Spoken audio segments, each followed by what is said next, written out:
Good day everyone and welcome sa ating tutorial for today.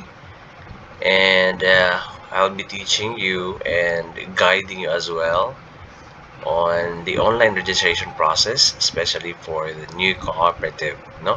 Using the e-cooperis, which is the system that you are going to use para makapag-online register kayo. I'll be speaking Tagalog today since baka may mga participants din tayo or probably mga guests tayo no na magbabrowse ng ating video para naman maintindihan nyo at di ko na kailangan pang mag-subtitle. Okay. So today, nakalagay dyan sa screen, online registration process for new cooperative. I hope that everyone is already or having your data, no? Kasi importante talaga na may mga data na kayo nakakailanganin natin, na nakapag-meet na kayo kasi after ng PRS natin or the pre-registration seminar, this process will be the next step, no? Para makapag-submit kayo ng inyong documents or the registration process natin. So, after ng PRS natin, hopefully nakapag-meet na kayo ng inyong mga kasamahan kasi kailangan nyo mag-usap-usap, no? Mag-decide kung ano ba yung mga data na gagamitin natin sa pag-online register niyo, no? May mga kakailanganin tayong data na lahat kayo mag-agree or pag-uusapan ninyo, no? And it was being discussed particularly sa last part ng seminar or ng pre-registration seminar kasi yung last part nun is the registration process, no? So, dinidiscuss doon kung ano ba yung mga dapat nyo gawin or ano ba yung mga data na kakailanganin ninyo para pag kayo ay nag-online register na or nag-process na ng online registration, di na kayo matatagalan gaya ng gagawin natin today. Okay? So first, hayaan nyo naka-prepare na yung naka-google dyan.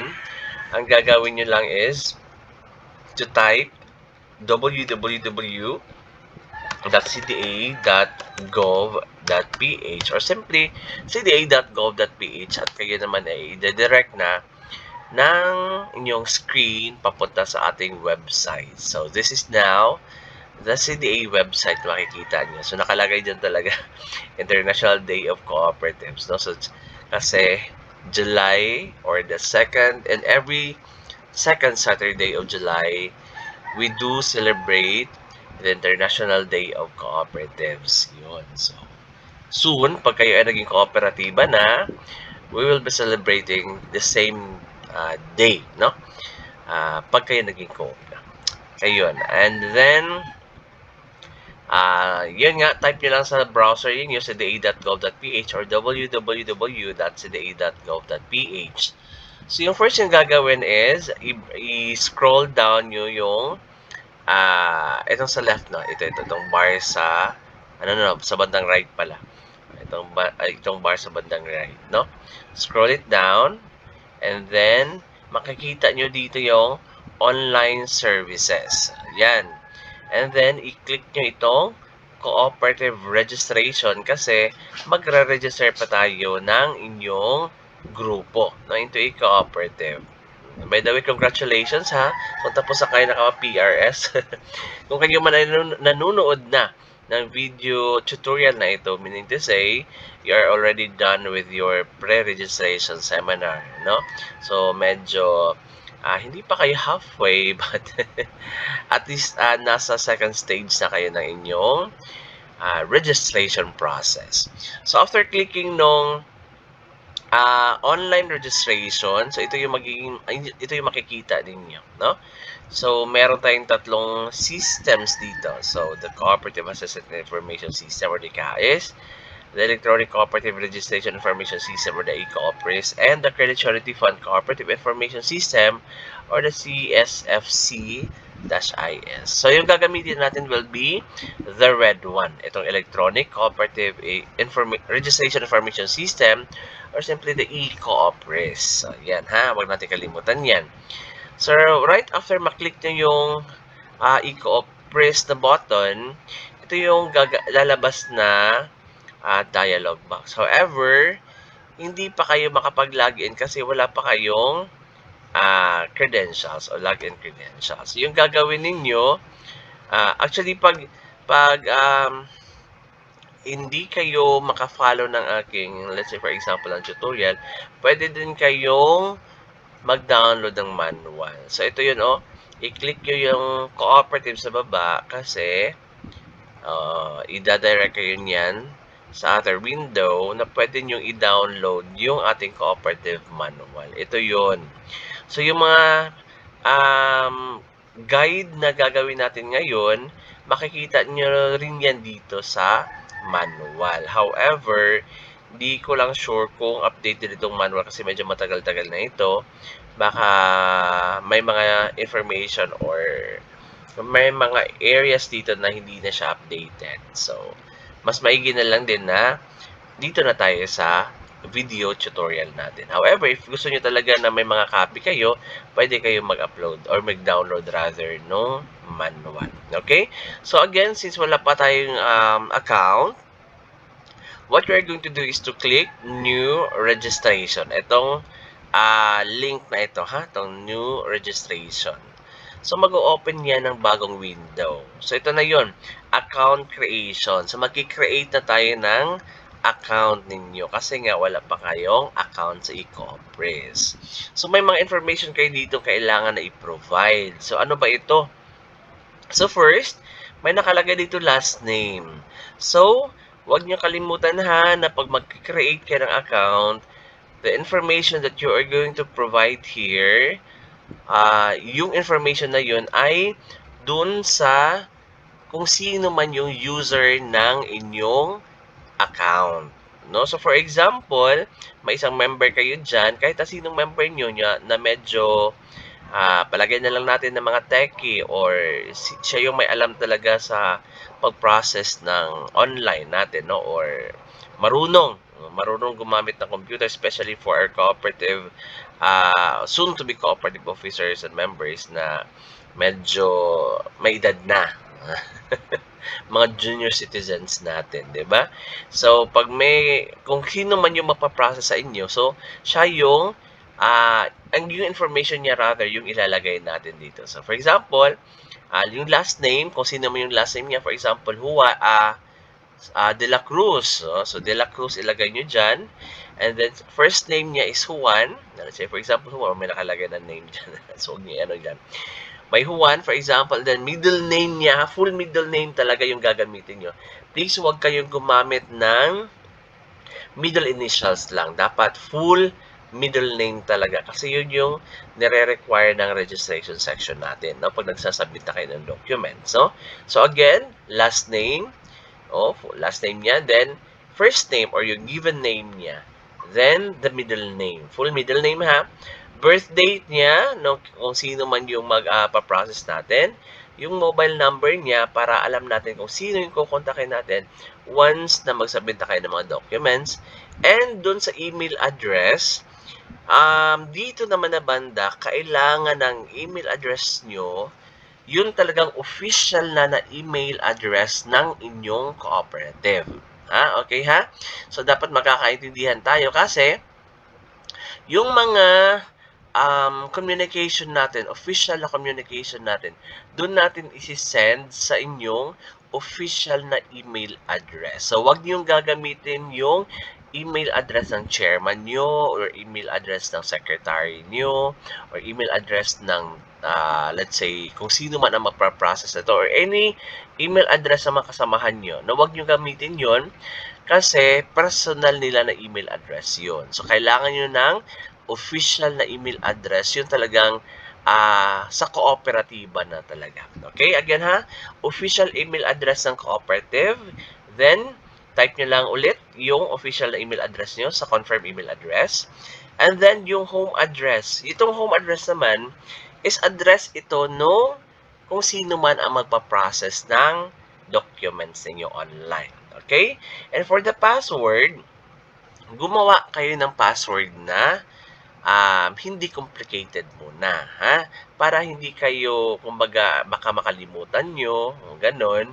Kasi minsan, gagawin naman agad natin na complicate yung password natin to make sure na hindi ito ma-open. Huwag kayong mag-aalala kasi processing pa lang ito. No? Pwede naman siyang i-change later on. However, for the meantime, huwag mo na kayong gumawa ng password na complicated para hindi nyo makalimutan. Or if ever man, ilagay nyo lang sa notebook nyo or kung saan man nyo i-record yung password so that pag mag-login na kayo, then nakalimutan nyo, may mababrowse kayo ulit, no? Mari-review kayo, no? And then of course, kailangan na at least may alam nyo, dual control. May may alam din ang password nyo so that if ever na hindi available yung napaprocess ng documents nyo, hindi available siya. So at least may isa pa kayong member na may alam ng password just in case na kailangan nyo i-open yung inyong account. Okay? So I hope nakakaintindihan tayo dyan. So, again, password, and then confirm password, and then the ID. Itong sa ID naman natin, it should be a government-issued ID. So, kailangan talagang government-issued ID, ha? So, marami tayong mga government-issued ID. First and foremost, we have the national ID natin, di ba? Yung sa PSA. Tama ba yun sa PSA? Di ba? So, yun yung pwedeng gamitin ninyo. Another is, of course, is the SIS if you have the driver's license, no? Na pinaka-common sa atin. And then for those mga officers natin na medyo juniors na, no? Pwede kayong gumamit ng mga postal IDs if wala kayong ibang government-issued IDs. If you have the postal ID, that will be considered. Also, ang inyong senior citizens ID, pwede din yan. Yung voters ID, pwede din yan. And then, ano pa ba? SSS, yung TIN, at iba pang mga government-issued IDs, no? Yun yung gagamitin talaga natin. And then, of course, yung valid ID number. Huwag nyo kalimutan yan, ha? Yung valid ID number, kailangan talaga yan. Makikita nyo yan dun sa mismong ID ninyo. And then, of course, after that, i-click nyo itong button na maliit. Itong nasa baba, ha? Yung I confirm that the information given in this form is true, complete, and accurate. Okay? So, once na-click nyo yan, pwede nyo nang i-click yung submit button. So, hindi ko pa ito yata pwedeng try ko lang i-click yung submit ha kung pwede ba siyang maano. Hindi pwede kasi kailangan ko pang i-fill out lahat ng mga boxes dito. However, may account naman ako na ginawa na kaya hindi na ako mag-fill out. Okay, so right after na makiklik nyo yung submit button, the next window na lalabas yan or the next step will be verifying of your account. May marireceive kayo na email dun sa mismong email na nilagay nyo dito. Yung official na email address nyo. May marireceive kayo dun na verification link para makapag-login na kayo sa inyong e-Cooperis account. Okay? So, once maklik yung submit button, eto na. For example, ito yung email address ninyo. Sample ko lang din ito, ha? So, ito yung marireceive ninyo. Verify email address from the e-Cooperis at cda.gov.ph. So, pag open nyo yan, ito may link kayo na makikita. So, all you have to do is to click the link para mag-open yan ng bago na naman na window.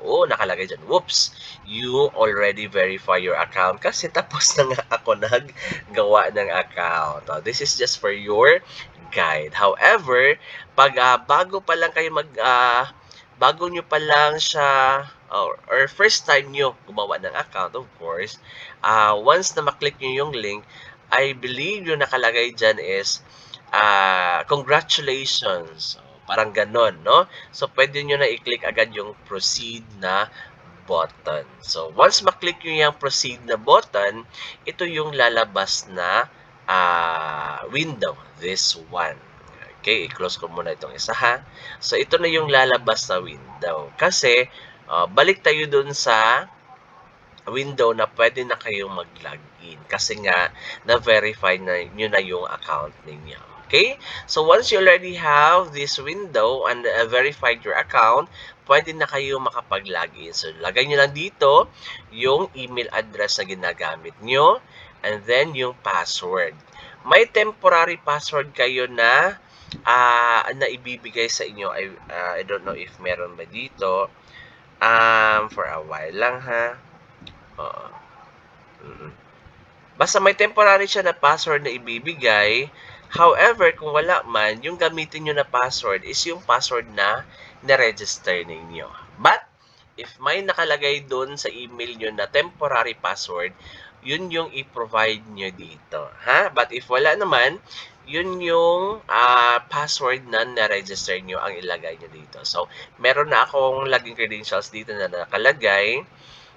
So, hindi ko na siya baguhin ha para kasi baka nakalimutan ko yung password ko. So, pag babaguhin ko yan ako, mahirapan na ako mag-login. So, click ko lang yung submit. Once na-provide nyo na lahat yung mga login credentials ninyo. So, okay. Click natin yung submit and ito na nga yung makikita nyo. Diba? But, kung first nyo pang mag-login doon sa account nyo, wala kayong makikita na name of cooperative dito. Ha? Wala kayong makikita na name of cooperative kasi nga first nyo pa lang. So, may makikita kayo dito banda sa may right na new registration. Ha? Sa new registration naman, i-click nyo yun siya para makapag-create kayo ng account ninyo, especially with the name of your cooperative. Kasi, andun yan sa first step, no? I-click natin tong view. So, we have different steps or various steps dito na kailangan nating i-accomplish. That will be until step 13. However, yung pag-uusapan natin will be until step 10 muna. But yung very first step nga, sabi ko sa inyo kanina, if we're going to go back dun sa pinaka-first natin na window, ito, wala pa ito, no? Wala pa ito siya once na first nyo mag-login. Balikan ko lang ha. Meron kayong makikita dito na new registration na button, kulay blue. So, ang gagawin nyo, i-click yun yung new registration na button para ito yung makikita ninyo. I-click ko lang itong update with basic information kasi ito talaga yung pinaka-first. Ito yun. Ito yung makikita nyo once na i-click nyo yung blue na sinasabi ko kanina na new registration button. Okay? So, once na-click nyo na yung new registration na button, ito yung makikita nyo na bagong window. So, dito, may nakalagay na application information. So, is it a cooperative youth? Kung cooperative youth ba yung ating itatayong kooperatiba or i-register na kooperatiba, then click natin yung yes. However, kung hindi naman, huwag nyo yung i-click na yan. Okay? So, the category of cooperative, nakalagay dyan primary kasi yung members nyo is mga tao or yung members nyo are mga tao. Diba? Hindi naman cooperative din. Kaya, primary yung ilalagay natin dyan ha kasi may mga different tayo na categories dyan. We have the primary, secondary, tertiary, and others. No? For you, kasi nga mga tao naman yung mga members nyo, just click primary. Kasi pag secondary, ang members natin dyan ay yung mga primary cooperatives. No? So, dito tayo sa primary. Okay, click nyo yung primary. So, dito naman sa type of cooperative, marami tayong types of cooperative. Diniscuss din natin yan, di ba, during PRS, especially during the last part ng mga topics natin, di ba? Na-discuss ito lahat. No? So, we have various types of cooperative. However, for the purposes of this tutorial, para guide lang, pwede natin gamitin itong credit muna kasi ito yung pinaka-common talaga kasi nga, di ba, maraming nagtatayo ng credit cooperative para mabigyan din ng mga opportunities yung mga members natin na makapag-utang ng pera sa kooperatiba na may babalik naman din na Ano bang tawag doon? Patronage refund, and of course, yung ating interest on share capital from dun sa ating contribution na ibinigay dun sa kooperatiba. Diba? So, sample muna tayo sa credit cooperative ha, or kung ano man yung gusto nyo magiging kooperatiba, I'm sure alam nyo na yon kasi diniscuss na nga natin dun sa last part ng pre-registration seminar natin. But for now, gagamitin muna natin yung credit cooperative. So, yung nakalagay dito, Major Industry Classification number 1. So, may arrow tayo dito sa, or drop-down arrow tayo nakalagay dito sa gilid sa may right. So, kung i-click nyo yan, once mag-credit cooperative kayo, may nakalagay isa lang yan dyan. Financial Service Activities, Except Insurance. So, i-click nyo lang yan. Yung isang, yung button na yan, no? So, Financial Service Activities, Except Insurance, no? So, sa next naman na box, may nakalagay natin dyan na Major Industry Classification number 1, yung subclass naman niya. So, ano bang klase yung negosyo natin? Once meron, yung major industry natin will be financial service activities, no? So, nakalagay dyan, isa lang, credit cooperative activities. So, i-click niya lang yan. Meaning to say, yung magiging negosyo ng kooperatiba natin will be all about pautang, no? Credit cooperative activities. Magpapautang tayo. So after that, yung box na naman na next will be about your proposed name. Ano ba yung magiging pangalan ng kooperatiba natin? So for example, nakalagay dito na nilagay ko dito is sample account. Kasi nga, sample account lang ito. So, nilagay ko lang yan ganyan. No? Sample account. However, kasi nga, baka akala nyo full name na yan ng cooperative. Kasi nga, sabi, proposed name ng kooperatiba nyo. So, lalagyan nyo yan agad ng credit cooperative. So, sample account credit cooperative. Kasi nga, proposed name ng kooperatiba nyo, no? Pero hindi pa ha, huwag nyo munang ilagay yung credit at saka yung word na cooperative. Kasi, pag nakikita nyo, yung nakikita nyo sa baba, for a while ha, yung dito, hindi ko siya makita kasi nga naka-update na ito, di ba? But, kung first nyo siya nagagawin, pagkalagay nyo ng pangalan nyo dyan sa box, like for example, sample account, sa baba niyan, automatic dito na banda, kung ano man yung klase or type ng kooperatiba na i-a-applyan nyo, for example, credit, and then automatic na yan mag-a-add dito sa baba. No? So for example, paglagay mo dyan ng sample account, yung pangalan talaga ng kooperatiba, automatic yung credit at saka yung word na cooperative, mag-a-add na yan sa baba. No? Kaya nga sabi ko sa inyo, huwag nyo nang i-add yung credit at saka yung word na cooperative. Yung pangalan lang talaga na gusto nyong maging pangalan ng kooperatiba ninyo. No? Kasi automatic na yung system natin maglalagay ng word na credit at saka yung word na cooperative, no? After nung pangalan na iligay nyo. Kasi kung lalagay nyo yan ng credit cooperative pa dito, sa baba niyan, magiging sample account, credit cooperative. So, dalawang credit cooperative na yung lalabas, no? Kaya, yung name lang talaga yung ilagay nyo, no? Para na hindi siya magdoble-doble yung word na credit cooperative. Okay? So, ito namang acronym ng kooperatiba nyo is optional lang naman. If you have an acronym, kung gusto nyo lagyan ng acronym, ilagay nyo yan. So, nilagay ko dyan sample ko. Iba naman is mga letters yung ilalagay niya dyan. However, pwede kayong maglagay ng acronym na unique, no, na magiging identity ng cooperative ninyo. Diba? Kasi, for example, kung buo lang na yung pangalan nyo ilagay nyo dyan, wala kayong acronym, so, tatanungin kayo, saan ka ba pupunta? Punta ako sa sample account credit cooperative, so mahaba na, no? Mahaba na siya. Whereas, kung may acronym kayo, so pag tinatanong kayo, saan ka ba pupunta? So, pupunta ako ng sample co-op. Di ba? Maiksi na siya, no? Pinaiksi niya siya, and then, magiging parang, yun na yung magiging ano ba tawag doon, pangalawang pangalan ng kooperatiba niyo, no? Mas pinasimpleng pangalan ng cooperative niyo, yung acronym niyo. However, kung gusto niyo naman yung full name na talaga ng cooperative niyo, choice niyo yun, option niyo yun, ha? Kasi optional lang naman ito, acronym ng kooperatiba niyo.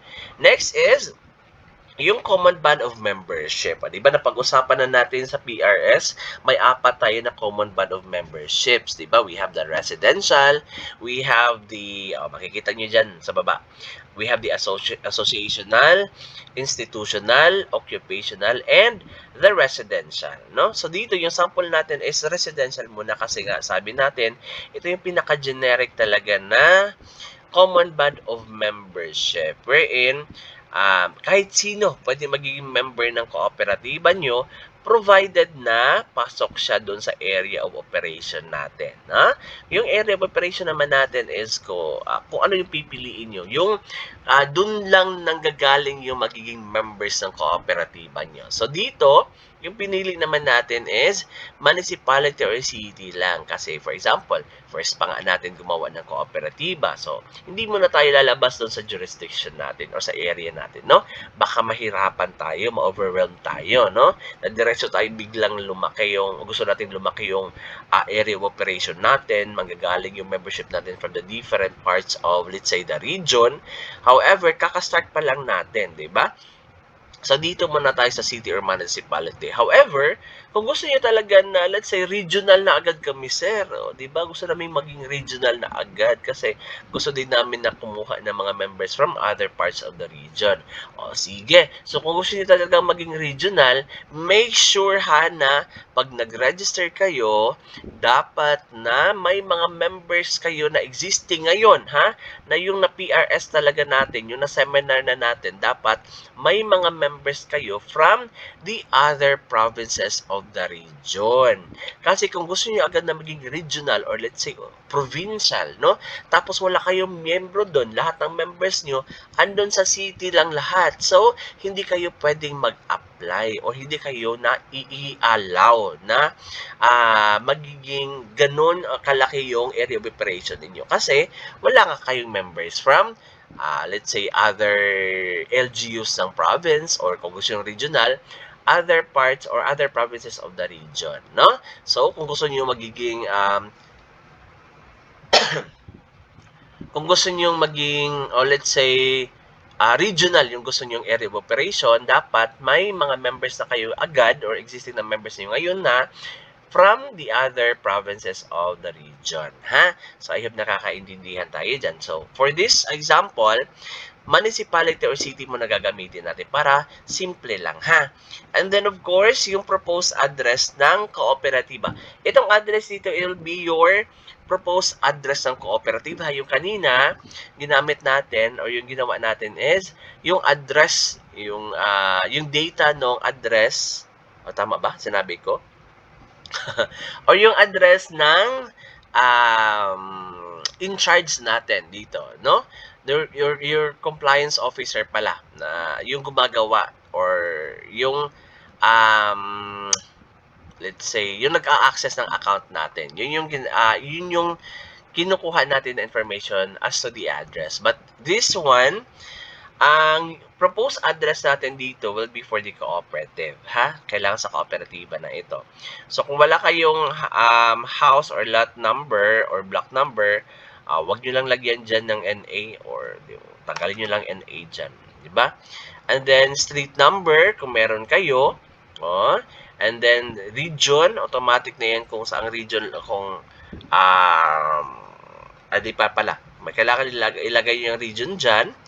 And then, province, kung anong province kayo. Yung dito, yung sample ko, Cebu, kasi nasa Cebu kami. And of course, pasensya na kayo sa Tagalog ko kasi nga Bisaya. Medyo matigas yung dila pag magtatagalog, di ba? And then, city or municipality, nakalagay na dyan. And then, yung barangay nyo. And then, you have to click this one. Yung I have read and agreed to our terms and conditions. Right after that, click na yung submit, ha? But i-review nyo muna yung mga information na nilagay nyo before you click submit. So, yun. Na-click nyo yung submit button at ito na nga, tapos na kayo sa step 1. Ito na yung step 1. But, etong mga naka-blue dito, yung may naka-view from steps 2 until the last step, naka-gray pa yan dyan, no? After na matapos itong step 1. Kasi nga, nakalagay dito kasi complete na, di ba, sa gilid. Yung makita nyo yung naka-green. But, kung hindi nyo pa siya nagagalaw or hindi nyo pa siya natatapos, ang nakalagay dyan is pending. Pending muna yung status niyan, ha? Huwag kayong magtaka kasi pending nakalagay dyan kasi hindi nyo pa nakompleto. So, kung nakompleto nyo na yung step 1, nakalagay sa gilid yan, complete namin. Ito say, okay na yan, tapos na yan. So, mag-o-open na yung step 2, no? May makikita kayong view, itong view na button. However, kung hindi nyo pa matatapos itong particular step na ito, wala kayong makikitang view na button dyan, no? Except lang dun sa step na gagawin nyo pa. Okay? So, right after matapos niyo na yung step 1, eto sa gilid, makikita niyo na yung basic information. So, di ba, nakita na agad natin yung full name ng kooperatiba, including yung ating acronym. Acronym, di ba? So, Sample Account Credit Cooperative, and then Sample Coop yung acronym natin. Category is primary, business activities, and then common band of membership, the area of operation, proposed address, etc., etc. Status niya, pending, kasi nga hindi pa siya tapos. And then, kailangan ko pang i-click itong submit button sa step 11 para automatic itong receive ng registration section natin na magpa-process ng next step natin. However, hindi ko siya i-click yung submit button kasi dami account nga lang ito, no? Hindi pwedeng i-send yan or else, nako, masa-schedule na yan for another step na. Okay? Sige, pag may i-update kayo dun sa basic information nyo, click nyo lang itong update basic information na button, no? Para makapag-edit ulit kayo yung ginawa natin kanina, no? Okay, so proceed tayo sa step 2. Step 2 na tayo, ha? Para medyo mapadali yung gagawin ninyo. Okay, so once maklik nyo yung view na button, ito yung makikita nyo, no? Wala pa yan siyang laman. However, sabi ko nga sa inyo na process ko na ito, di ba? So, may mga laman na ito. So, ang gagawin nyo, may makikita kayong edit na button sa gilid. I-click nyo yan siya, ha? Para, ito yung makikita nyo. Yun. Hindi siya naka-highlight na gray, di ba? Para makapag-edit kayo. So, okay. Start tayo. So, pinaka-first, ito na yung magiging bylaws nyo, ha? Kasi pag tinatanong nyo sa PRS natin, may sample ba kayo ng bylaws or articles of cooperation? Hindi nyo na kailangan ng sample. Bakit? Automatic nilalagay na namin yan dito sa system. Kasi ito na yung gagawin nyo, ha? Itong purpose natin ng pag-online register natin is gagawa tayo ng inyong articles of cooperation and bylaws. Saka-template na yan. So, yung provide natin dito is mga specific na lang na provisions natin, ha? So, first natin dito is yung under Article 2, which is the membership. Okay? So, under Section 1, which is the kinds of membership, may nakalagay dito define membership. So, ilagay nyo lang dyan, regular member only. Kasi may dalawang options tayo. You can have regular member only or regular and associate. But, suggest muna natin, ha, or advice muna namin, wag muna kayo mag-associate kasi baka magluhan kayo kasi iba din yung computation or provision ng associate members natin. So, since magsa-start pa kayo, wag nyo munang bigyan ng sakit yung mga ulo ninyo, ha? So, dito muna tayo sa simple na proseso. Anyway, right after na makapag-register kayo and then makapag-decide kayo na tatanggap din tayo ng associate member, no? Kasi may mga hindi mo na, or let's say hindi pa makaka-afford ng ating minimum paid up capital na pag-uusapan natin later, ha? So pwede kayong maglagay ng associate member. However, for this tutorial, gagamitin muna natin yung regular member only, ha? Para simplihan lang natin. Okay? And then, sa baba naman, nakalagay dyan, qualifications for membership. May mga qualifications tayong, eto, yung gusto nyo magiging qualifications ng isang tao para magiging regular member ng kooperatiba ninyo, no? So, nakalagay dyan, for example, ang nilagay ko dyan, must be able to attend the pre-membership education seminar. Kailangan talaga yan, ha? Kasi, once magpapamember ka ng kooperatiba, hindi automatic na maging member ka na, no? Just because nakapagbayad ka na, no. Kailangan mo munang mag-attend ng pre-membership education seminar or PMES kasi doon naman i-discuss yung mga different na policies ng kooperatiba, including yung mga rights and privileges mo being a member or regular member ng cooperative. O, importante yan, ha, para maintindihan ng mga would-be members natin kung ano ba talaga yung katungkulan nila once na maging miyembro sila ng kooperatiba natin. Ha? That is very important talaga. Education, okay? The next one, if may mga additional pa kayo ng qualifications, for example, dito nilagay ko, must be able to pay the minimum paid up capital of 1,000 pesos, depende nyo na yan. At kung gusto nyo pang mag-add pa talaga ng mga other qualifications, i-click nyo lang itong add button or add more qualifications for regular member. Ha? Mag-click lang kayo niyan para makapag-edit pa kayo ng bagong qualifications. Okay? Pero meantime, ito muna yung gagawin natin or gagamitin natin. Now, for the requirements for membership, may nakalagay na yan dyan. O, yan o, nakalagay na. However, kung gusto niyo pang mag-add ng another requirement for membership, click nyo lang yung add more requirements for membership. Or dito mismo, no? Sa requirements for membership number 4 kasi 3 lang yung sa sample natin, di ba?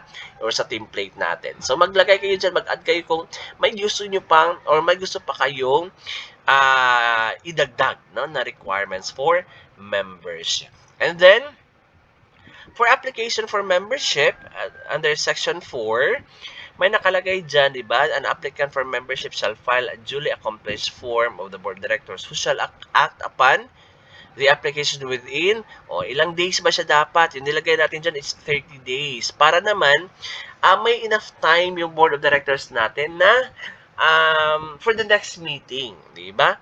Kasi may, as discussed na sa PRS natin, yung meeting ng board directors natin is at least once a month. No, regular natin yan ng board meeting. So for example, tapos na kayo na board meeting and then we have these applications for membership and then medyo malayo-layo pa yung next schedule natin. So we have that 30 days, no, na allowance para makaabot pa tayo ng another new schedule ng regular meeting natin kasi doon i-discuss yung mga lahat ng applications for membership ng cooperative natin. Kasi may board resolution yan as to the approval of membership ng mga applicants natin. Ha? Kaya nilagay natin dyan, 30 days. So, how much is the membership fee? So, kayo magdi-decide yan kung magkano bang membership fee natin, di ba? Pero, sinasuggest namin or ina-advise namin na huwag naman masyadong malaki, no? Kasi dapat pro-member tayo, di ba? Dapat na kaya naman ng mga miyembro na magbigay ng membership fee. Kasi itong membership fee natin is hindi magiging parte yan ng kanilang kapital, no? It will be an expense for the members. Kasi for example, nakapagbayad ako ng membership fee at nakapagbigay din ako ng minimum paid up capital. Tapos later on, nakapag-decide ako na, hindi na pala ako magko-continue, no, sa pagiging member ng kooperatiba. Yung maibabalik lang ng kooperatiba doon sa member is yung capital contribution niya. Yung membership fee is hindi na yun maibabalik, di ba? So, again, yung membership fee ninyo is yung at least minimal lang naman. Kaya naman ng ating mga would-be member or yung magpapa-seminar sa atin na mga tao. Okay? So, nilagay natin dyan is 100 muna. Enough na yan, no, na membership fee.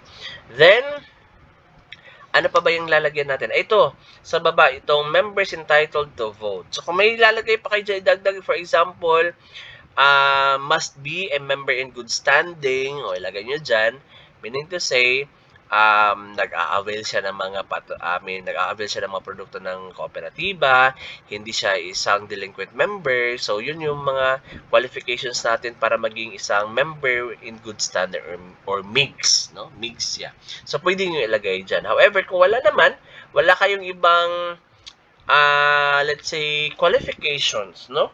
Para sa isang members entitled to vote, edi wag na kayo maglagay dyan, no? Pwede na kayong dumiretso dun sa baba.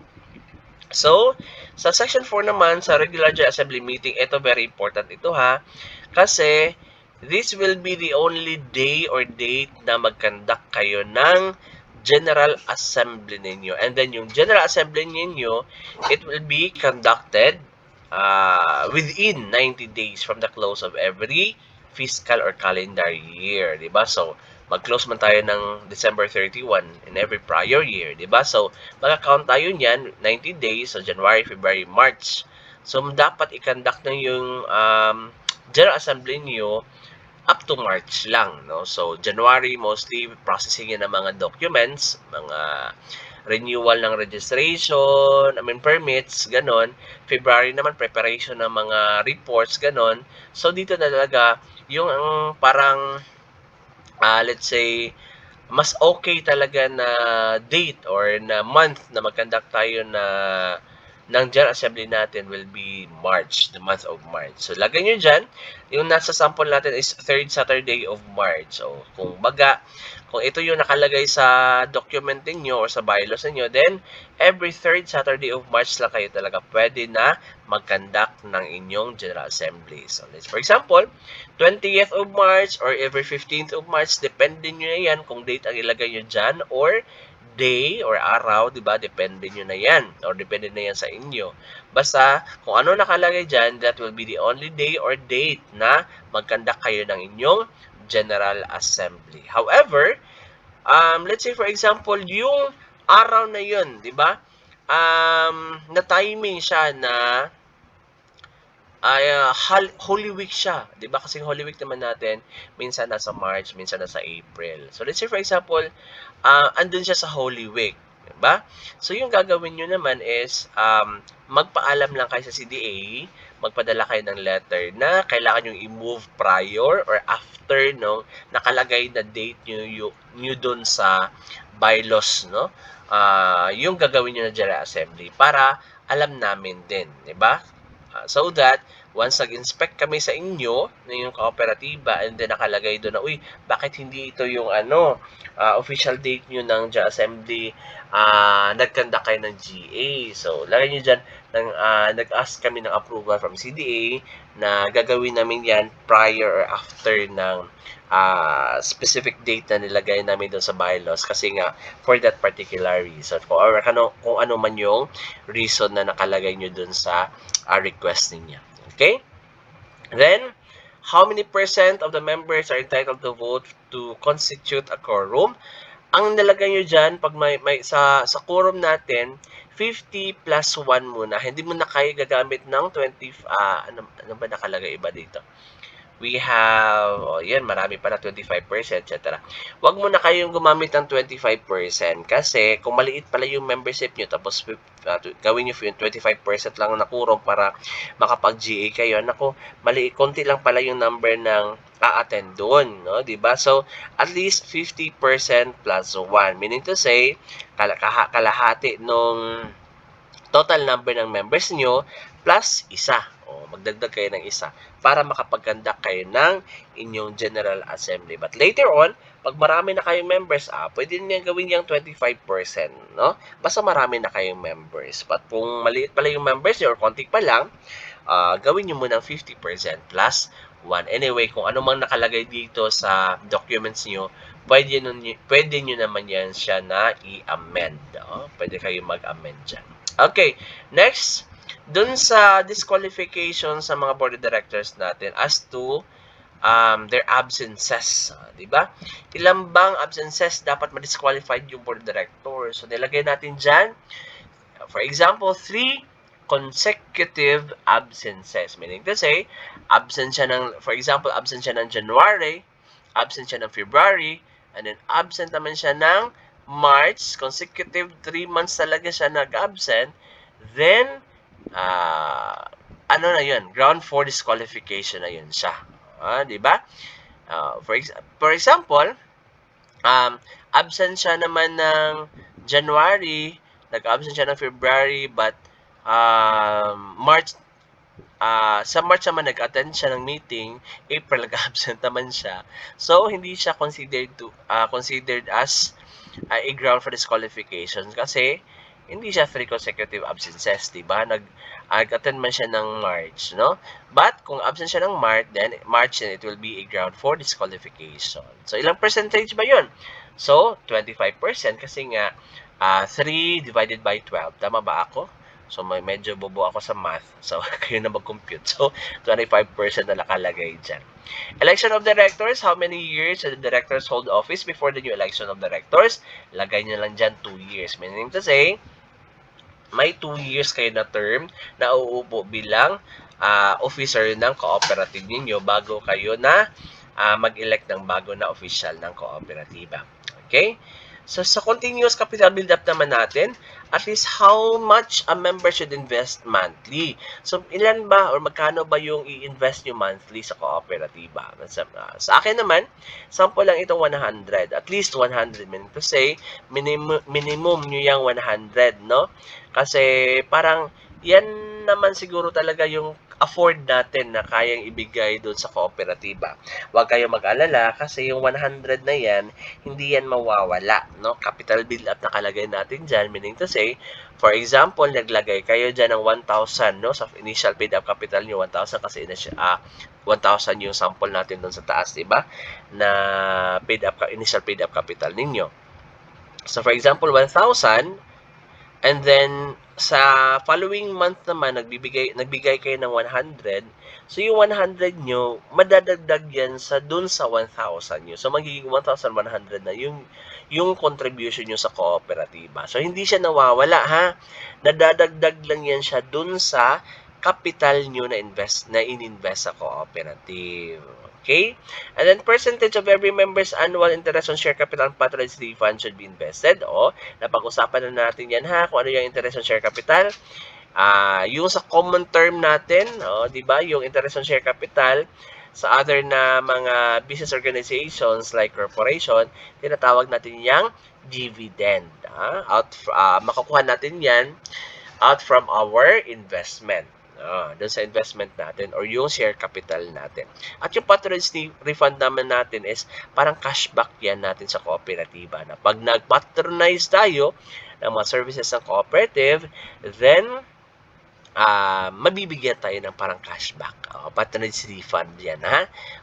So, ilang percentage na yung kukunin natin dyan? So, for example, 5% nilagay ko dyan. Meaning, kung may 1,000 ka na total na interest on share capital at patronage refund, and then 5%, kukuha tayo ng 5% dyan, magkano ba yung 5% ng 1,000? 50 pesos, no? I believe 50 pesos. So, yung 50 pesos, tama ba ako? Yeah, 50 pesos, idadagdag yan dun sa capital nyo. So, for example, mayroon na kayo kanina na 1,100 na capital, madadagdagan pa siya ng 50 pesos mula dito sa kinuha natin from your interest on share capital patronage refund. So, magiging 1,150 na yung total na capital mo sa kooperatiba. O, di ba? Nag-i-increase yan. Kaya tinatawag natin na ng capital build-up kasi nagbi-build up yung share capital mo sa cooperative. Okay? So, dito naman sa percentage of goods procured or services availed by every member should be invested. So, ito yung parang retention, no? Kumbaga, let's say for example, mangungutang ka kasi credit cooperative tayo, di ba?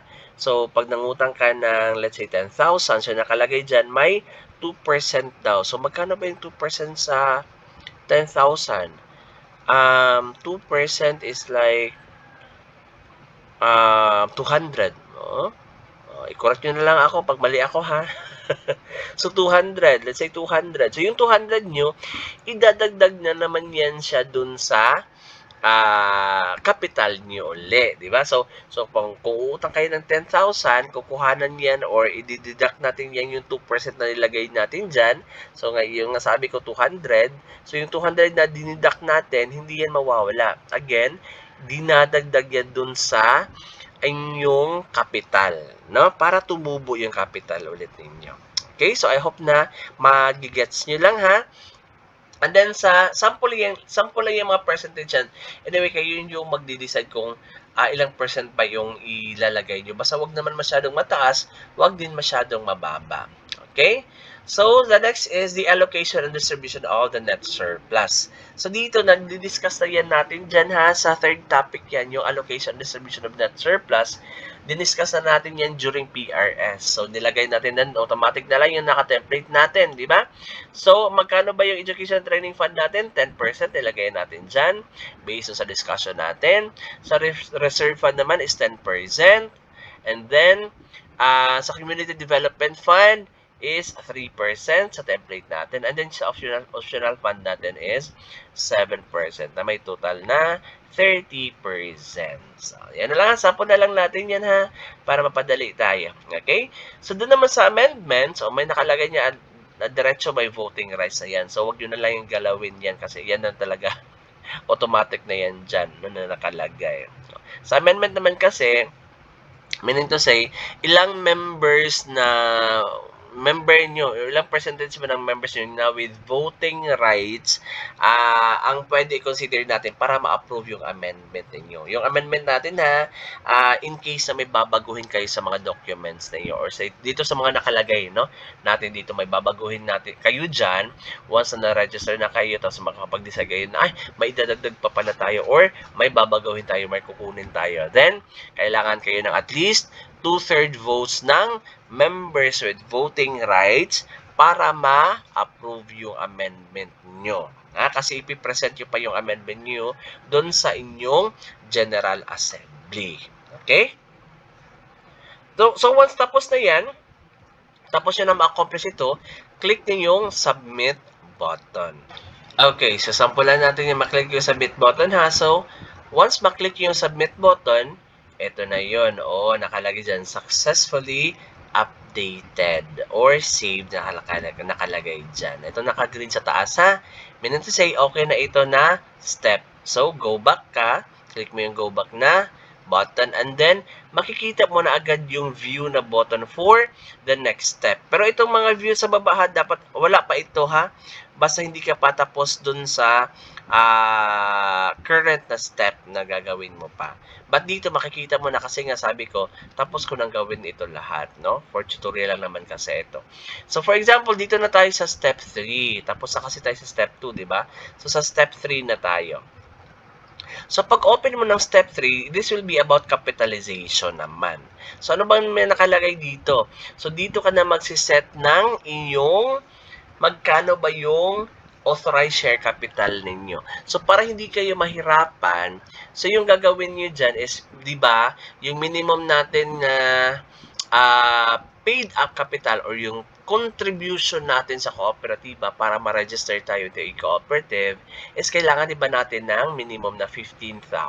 So at least 15,000, pwede ka ma-register na kooperatiba. Kaya nga, na-require natin na at least 15 yung members nyo na mag-attend ng PRS kasi below 15, hindi kayo pwede makapag-register kasi kailangan talaga natin ng 15.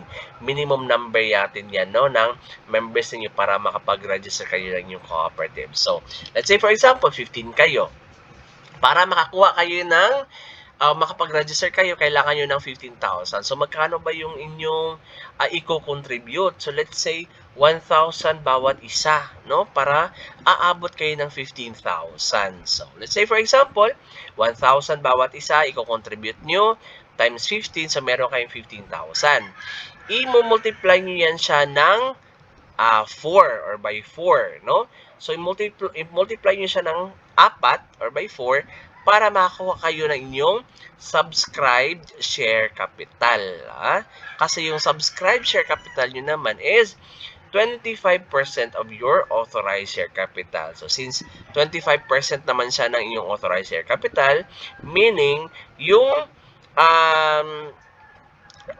result nung minultiply natin ng by 4 na 15,000, i-multiply naman natin by 4 another 4. So, yun yung magiging authorized share capital ninyo. So, for example, magko-compute tayo ha. So, kung 15,000 yung ating total na capital, so 15,000 times 4, so 60,000 will be your authorized share, yung subscribed share capital ninyo, ha, 60,000. So, i-times 4 na naman natin yan. So, meron tayong 240,000. That will now be your authorized share capital. Meaning to say, yan yung magiging ceiling ninyo, no? Ng inyong contribution, yung inyong capital bawat isa sa kooperatiba, no? Total lahat ng pinakamataas nyo na yung 240,000 as authorized share capital. Tapos pag sinasabi nyo, sir, malapit na kaming aabot sa 240,000.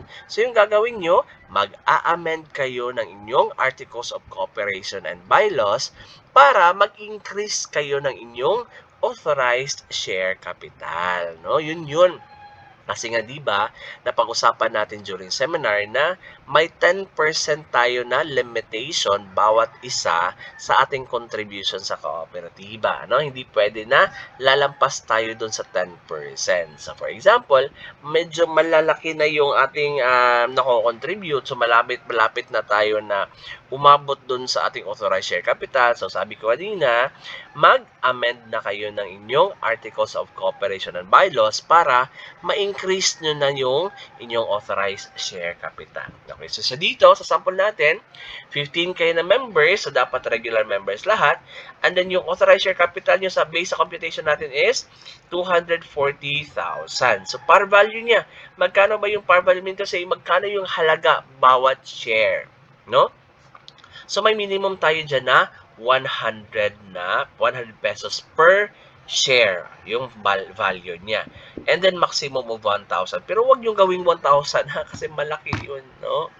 Baka hindi na maka-afford yung mga members nyo o yung magiging miyembro pa ng kooperatiba nyo, no? So dito na lang muna tayo sa minimum na 100. Pero itong 100 na ito is forever na yan, ha. Hindi yan siya pwedeng babaguhin, no?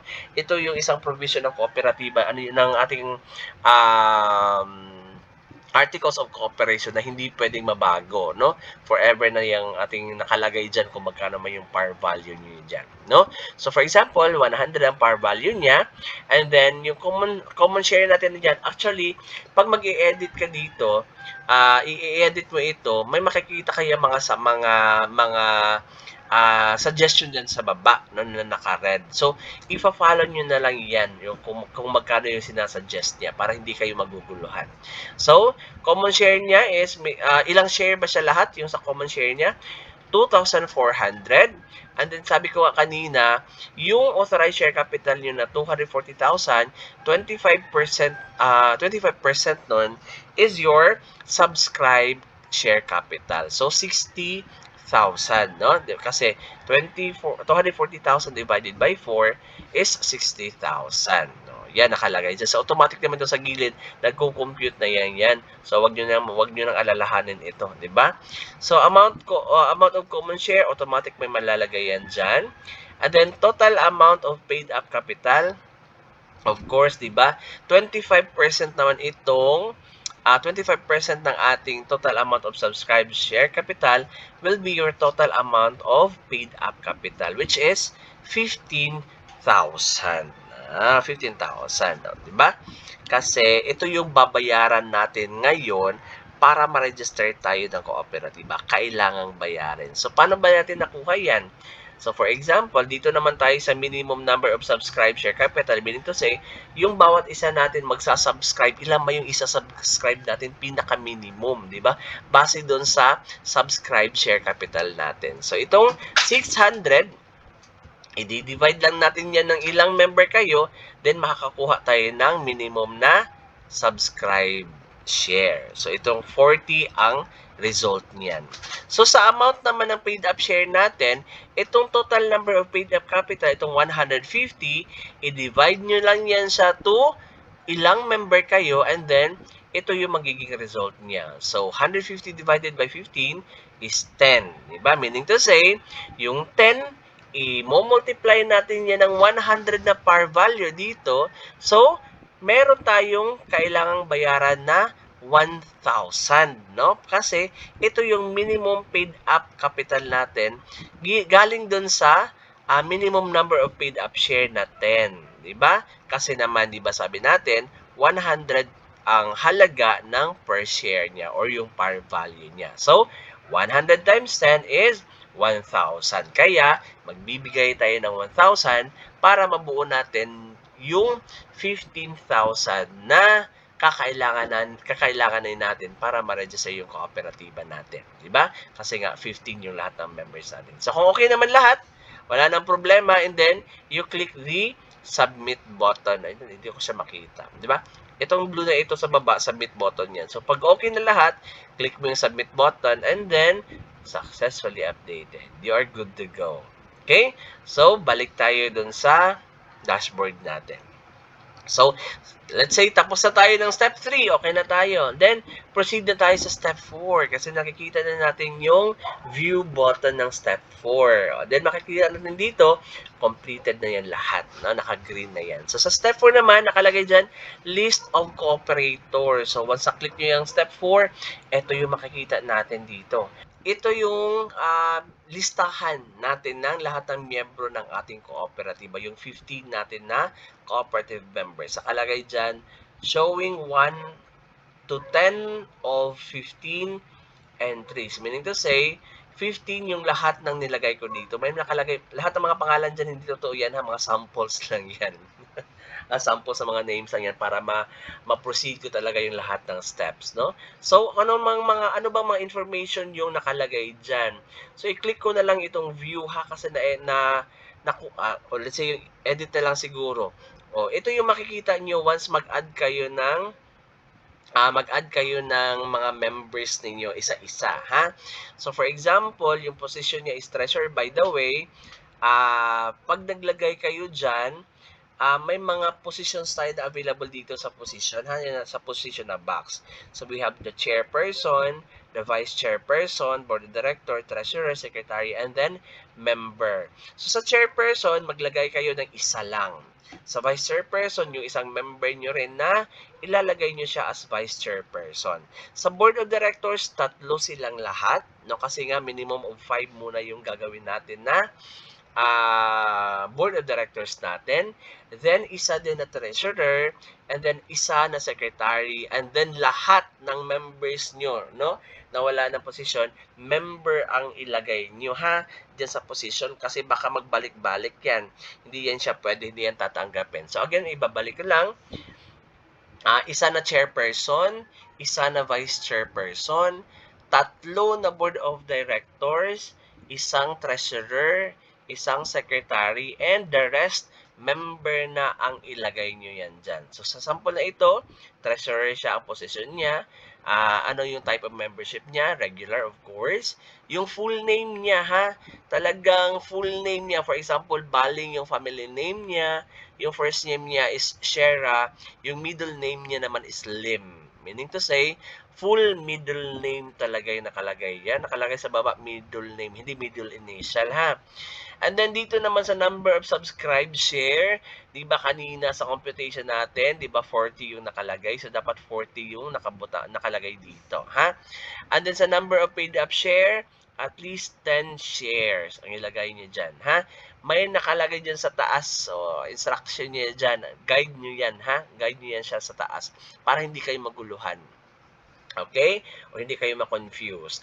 And then gender niya, of course, kung share man yung sample natin dito. So, babae talaga ito. Sample, female, birth date. Anong birthday niya. Yung address niya, ilagay nyo yan dyan. And then, of course, proof of identity niya. Ano ba yung government-issued ID niya. And then, the valid ID number. Date, kung kailangan siya na issue. Kailangan talaga yan, ha. Kaya dapat yung mga IDs nyo, may mga date of issued. Or date issued yan. Or date kung kailan siya na issue. Okay? And then, place of issuance. So, saan ba siya na-issue na ID? So, lagay nyo rin dyan. And then, click submit once okay na kayo. So, once okay na siya, ayan, makikita niyo yan siya dyan sa baba. Pag i-click nyo itong view, ito yung makikita niyo na lahat na information ng inyong individual na cooperator. So, hindi ko na iisa-isahin lahat ha, kasi matatagalan kayo ng husto. Diba? So, again, diba sa sinabi ko kanina, yung mga positions, isa na treasurer, isa na secretary, chairperson, isa, board of directors, tatlo, yung pangatlo nito na sa kabilang page. Dito, isang board director, and then vice chairperson, and then the rest, member na nakalagay ha sa mga position. Huwag kayong ma-confused ha. Dapat member na nakalagay dyan sa iba na mga position. So, sa subscribe naman, 40 lahat. And then sa paid naman is 10 para makatotal tayo ng 15,000. Once okay na lahat, ayan, successful updated na. So, balik na tayo dito sa next naman na step natin. So, once we're done with the step 4, automatic, by the way, yung step 5, makikita nyo, complete na yan dyan, automatic. May complete na yan dyan, tsaka may view button. Kasi, kung ano man yung klase or type ng cooperative na i-register nyo, automatic, yung step 5 natin, andun na yung kung ano man yung pwedeng negosyo na gagawin ninyo. Kasi yung step 5 natin is purpose yan or purposes. Meaning, ito yung magiging negosyo ng kooperatiba ninyo. Okay? So, ano ba nakalagay dyan? Kasi yung credit naman yung cooperative na nilagay natin doon, yung a-applyan natin. So, basically, yung magiging first na nakalagay dyan or provision dyan is encourage thrift and saving mobilization of the members. Meaning to say, pwede kayo mag-save or mag-accept ng savings, no, sa mga members ninyo. Kasi, isa yan sa mga purposes natin. Pangalawa, generating funds and extending credit. So, ito na yun, no? Pwede na kayo magpapautang sa mga members ninyo. And then, etong sa ibaba naman is mga additional lang ito. But, pinaka-negosyo talaga ng ating credit cooperative is ito yung credit at saka yung savings ng kooperatiba para sa mga members natin, ha? So, balik ulit tayo dun sa, since tapos na itong step 5, automatic na may lalabas na view button itong step 6, which is about your articles of cooperation na. Ito na yun dun. Maliit, konti lang pala ito dito, di ba? So, sa articles of cooperation naman natin, yung i-edit nyo lang is yung ilang years ba na mag-i-exist yung kooperatiba. Di ba napag-usapan natin yan during sa PRS or pre-registration seminar na ang existence ng kooperatiba natin is 50 years. Ang tagal-tagal, di ba? So, siguro, magiging lolo't lola na kayo dyan, no? Bago pa mag-end yung cooperative ninyo, no? So, lagay nyo yan 50 years. Yung existence ng cooperative natin. So, under Article 9 naman, for the Board of Directors, the Board of Directors shall serve until their successors shall have been elected and qualified within, lagay nyo lang dyan, 90 days. Okay? And then, sa baba naman, under Article 10, or for the capitalization, automatic na yan dyan may nakalagay na kasi i-absorb niya yung information from the previous natin na mga ginawa na steps, diba? So, may nakalagay na automatic dyan. Ilan ba yung common shares, no, from the authorized share capital? So, yan, meron tayo dyan na 2,400. And then, magkano ba yung par value ng share natin or yung halaga ng per share natin is 100, nakalagay.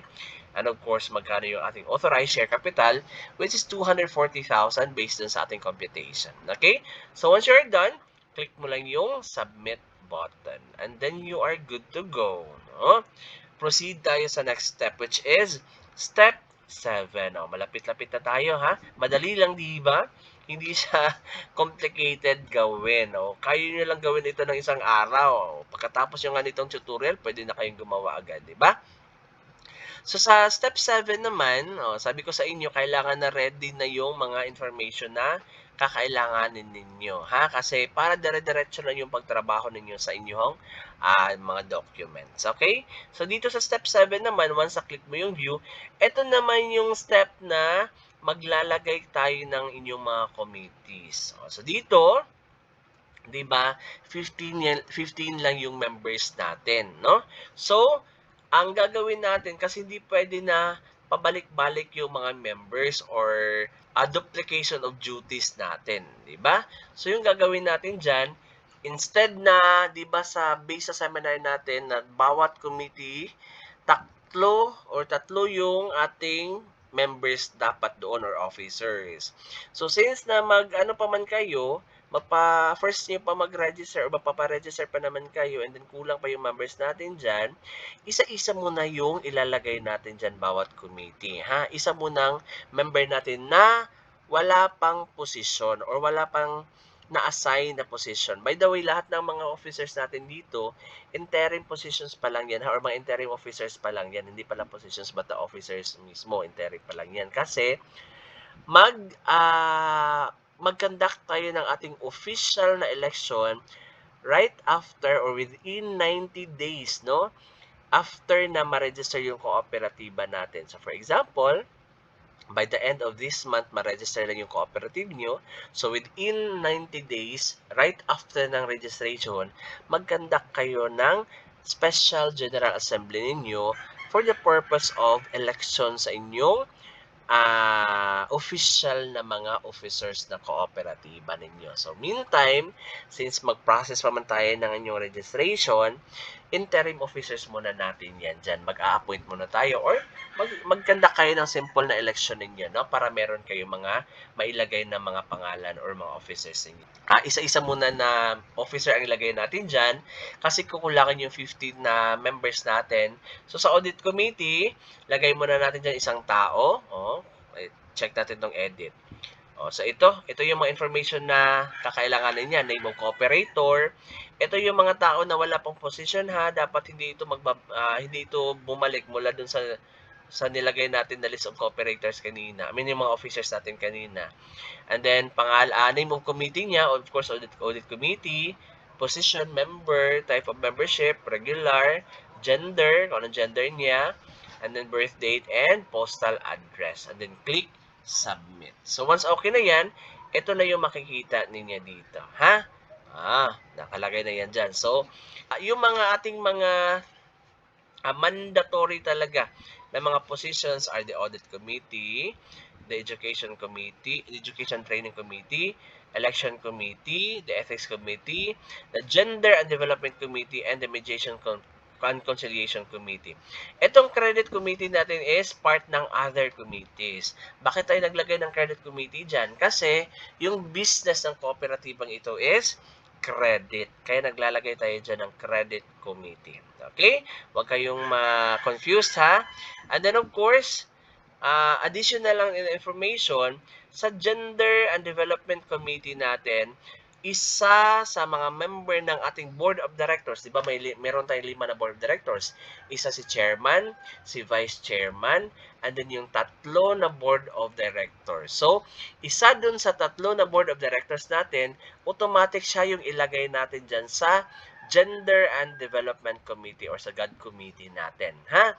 And then, dito naman sa ating Education Committee, yung ating vice chairperson ng board of directors, yung vice chairman ng ating board of directors, siya yung automatic na education and training committee natin. Ilagay nyo yan dyan yung pangalan niya diretso. So, dalawa lang yung member ng officers natin sa kooperatiba na may dalawang positions. Si vice chairperson ng board member na automatic member or chairman ng ating education committee, and then yung isang member ng ating board of directors na ilalagay natin sa GAD or Gender and Development. Ha? So, I hope klaro lang lahat ha, hindi kayo maguguluhan. Kasi i-check talaga yan lahat once masubmit na yung documents nyo dun sa office namin. Ha? So, dapat hindi kayo maguguluhan. So, since okay na tayo sa step 7 sa list of committees, then proceed tayo sa step 8. So, sa step 8 naman, ito yung ating economic survey. So, ito lang, konti lang nakalagay dito. So, ano ba yung hinihingi ng ating economic survey? So, yung proposed nature of business natin. So, yung nilagay ko lang dito is maikli lang kasi sample lang naman ito, di ba? So, provision of credit facilities to the cooperative members. So, kung may ilagay kayo mahaba-haba dyan na mga words o ano pa, na mga lines, sige, lagyan nyo yan dyan. No? Basta, ito yung magiging proposed nature ng business ng kooperatiba ninyo. Then, sources of initial capital, i-check nyo yan dyan sa baba kung ano yung magiging sources ninyo. For example, share capital subscription, acquisition of loan borrowings, solicitation or acceptance of your mga donations, subsidies and grants, and others, and fundraising activities, and lagay nyo pa yung others kung gusto nyo pa, di ba? However, kung click nyo yung others, mag-specify naman kayo kung ano yung mga other na mga sources, no? Kung wala naman kayong mga maisip pa muna, huwag nyo na i-click yung others, di ba? Para hindi kayo mahirapan.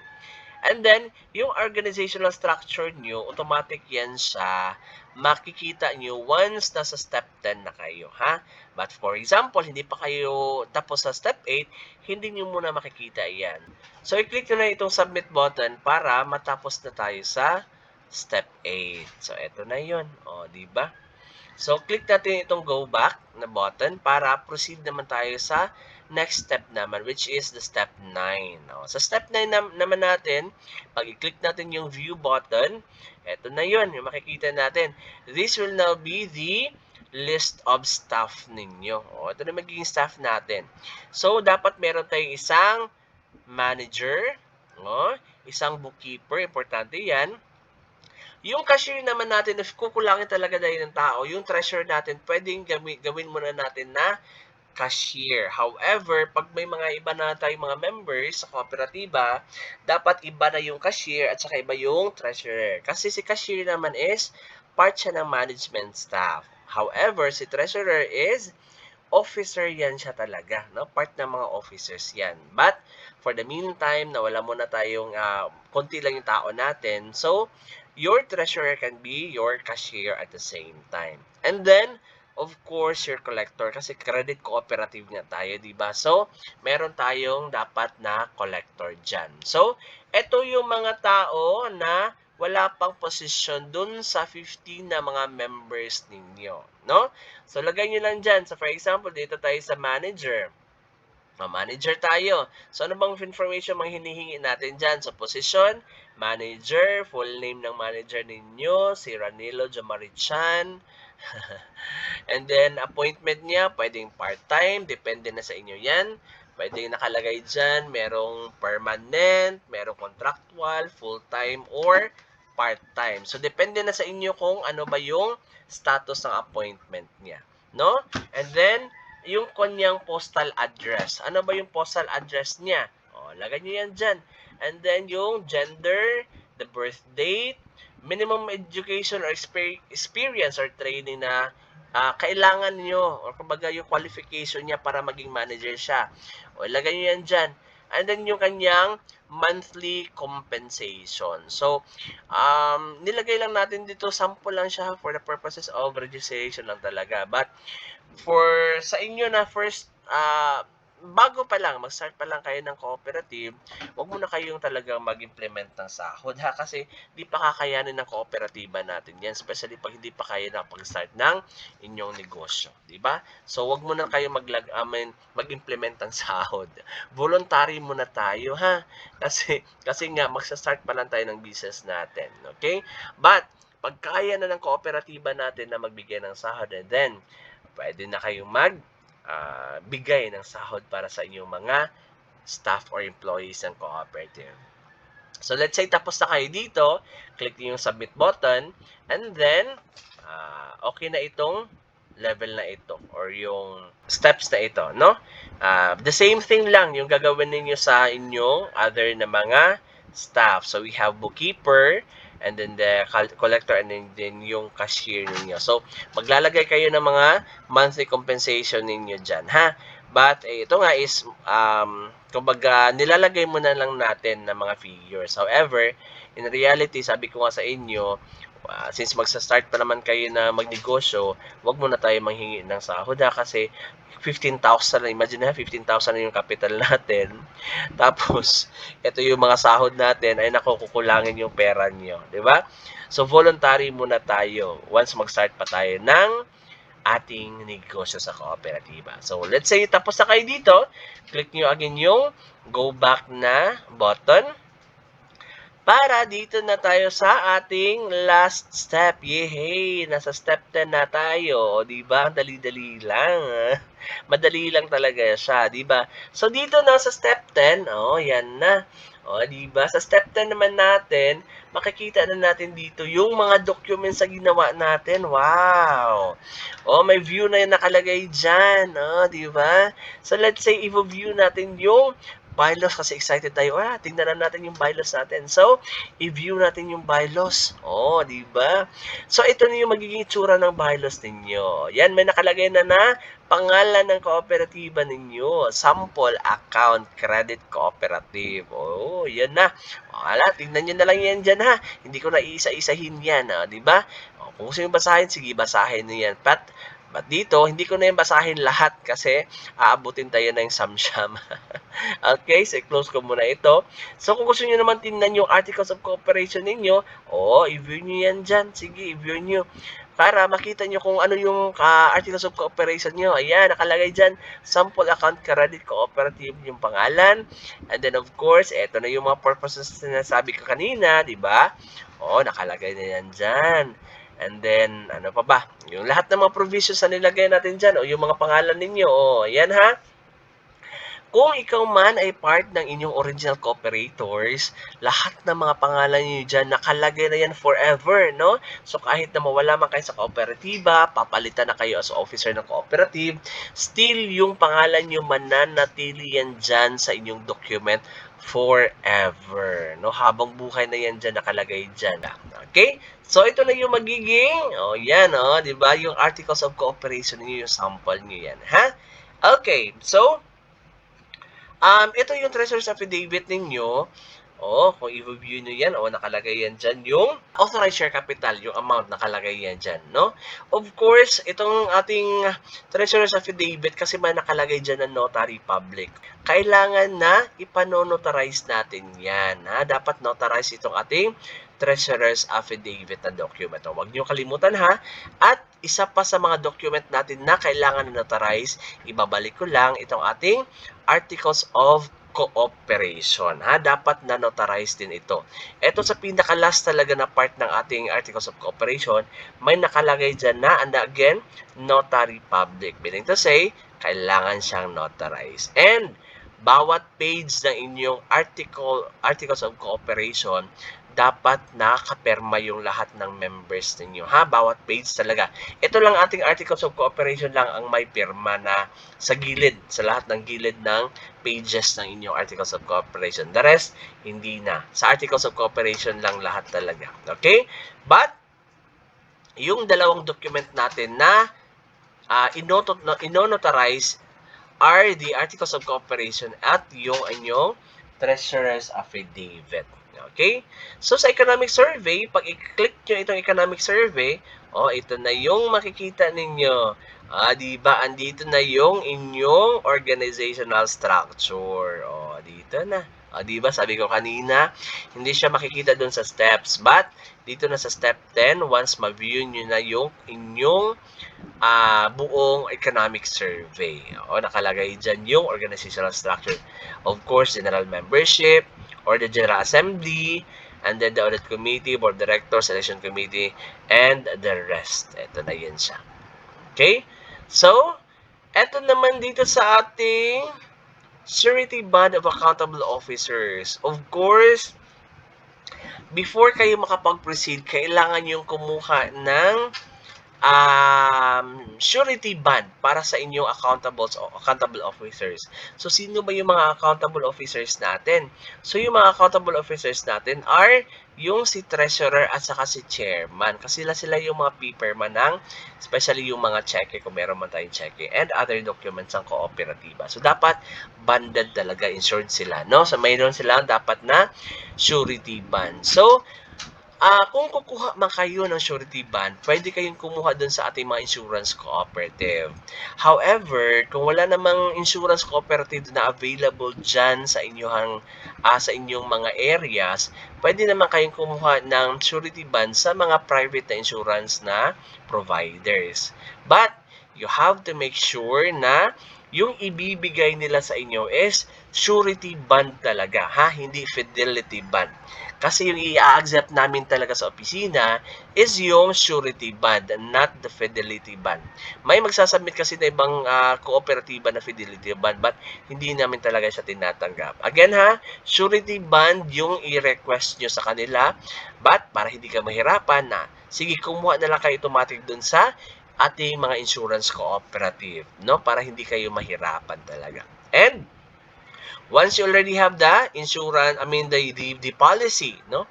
The bond coverage, iscan nyo yun, and then i-save nyo as PDF file, ha? Kasi ang i-accept na document natin dito sa ating system is only PDF na file. So, let's say, for example, nakapag-upload na kayo dito ng inyong copy ng surety bond. So, ito yung magiging itsura niya. So, pag i-click natin yung view, ayan. So, for example, ito na yung si chairman, si treasurer. And then, sample lang naman ito na surety bond from a certain na cooperative insurance. So, let's say, for example, tapos na kayo dito, no? Okay na kayo dito sa surety bond. Then, dito naman tayo sa PRS certificate. So, manghingi kayo dun sa sino man yung in charge ng pre-registration ninyo. So, tawagan nyo, let's say, for example, okay na ang lahat. Then, tawagan nyo, sir or ma'am, manghihingi na kami ng aming PRS certificate. No? Kasi may final name na kami.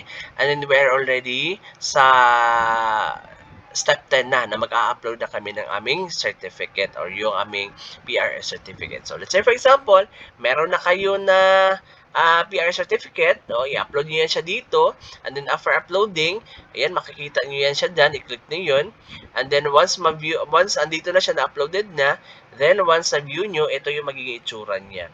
Ito yung sample na PRS certificate natin. So, andyan lahat yung mga names ng cooperators ninyo, no?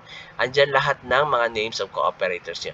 And then, of course, kailangan namin sa opisina ng before kami mag-issue ng inyong PR certificate, kailangan namin makuha yung official na cooperative name ninyo. Kasi dapat magko-coincide yung name ng PRS certificate natin, yung name ng kooperatiba nyo, doon sa inyong mga documents, no? Yun sa ginawa natin na Articles of Cooperation and Bylaws. So, dapat the same yung pangalan ninyo. Kaya, before namin i-issue yung inyong certificate, hihingin muna namin yung inyong final na cooperative name, no? Kasi kung sasabihin niyo na i-request niyo talaga na i-issue na yung certificate niyo, pwede naman namin siya i-issue. However, babalik na naman kayo sa amin kasi request na naman kayo ulit ng bagong PRS certificate kasi nga wala pa yung pangalan ng cooperative nyo. And of course, yung first issuance natin is free pa lang siya. Wala siyang bayad, ha? Yung first issuance natin ng certificate. However, pag nagpa-reissue kayo ng certificate niyo kasi may mga wrong na information, let's say for example sa pangalan or sa name ng kooperatiba ninyo, then may bayad na yan siya, ha? Once nagpa-reissue kayo. Kaya nga, before natin siya i-issue, dapat correct na lahat ng data na nakalagay dyan para at least man lang makatipid tayo or makasave tayo, ha? So, okay. So, ito magiging sample ng inyong PR certificate. And then, let's say, for example, tapos na tayo dito. Then, balik tayo. Baka magtaka kayo may nakalagay dito na other requirements. Sa other requirements, huwag nyo na yung pansinin yan kasi ito yung mga requirements sa mga special type natin na cooperative. For example, transport cooperative. Meron pa kasi yan sila kailangan na CETOS, no? Seminar dun sa OTC. And then other mga documents na kakailanganin nila, no? So, sa mga water service cooperative and other cooperatives sa mga special types. So, for credit cooperative, regular lang naman ito na kooperatiba natin. So, hindi na siya kailangan ng other requirements. So, let's say, for example, okay na lahat, na-review niyo na ito, wala na kayong kailangan na baguhin pa, wala na kayong kailangan na i-edit. So, go back tayo. And then, makikita niyo na itong step 11. O, di ba? Sa step 11 natin, nakalagay dito, finalize and review all the information you provide after reviewing your application. Click proceed to for evaluation of your application. So, ito yung makikita sample para pending. O, di ba? May pending nakalagay dyan. Pending kasi hindi nyo pa na-click yan siya. Pag na-click na natin itong submit button, completed na yan siya nakalagay dyan sa gilid. No? However, sabi ko nga kanina, hindi ko ito i-click kasi sample lang ito na account, ha?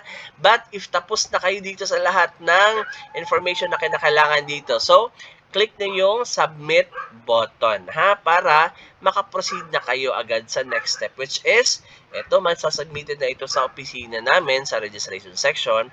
And then, yung registration section naman natin, mag-a-assign ng personnel ng CDA para pupunta sa inyong address na nakalagay dito, no? So, kung ano man nakalagay dito na address, tatawagan kayo kasi bibisitahin kayo ng personnel namin para i-validate yung inyong mga documents. So, wag kayong mamroblema, no? Huwag kayong mamroblema kung medyo may mga mali man kayo na nalagay dito sa mga information ninyo, ha? Kasi, ang purpose ng validation natin is i-check yung inyong documents kung tama ba siya, or kung mali ba, or may dapat ba tayong iwasto, or may kailangan ba tayo na i-correct, parang gano'n, no? So, yun yung magiging purpose ng ating evaluation. So, dun sa evaluation natin, i-discuss natin lahat ng inyong nilagay dito sa inyong mga documents, no? And of course, the other mga information na kakailangan natin, no? Such as yung proof ng inyong contribution bawat isa, kung totoo ba talaga na may nilagay kayo na contribution, no? So, dapat meron kayo dyan na acknowledgement receipt kasi wala pa man tayo official receipt sa cooperative since hindi pa man tayo registered, no?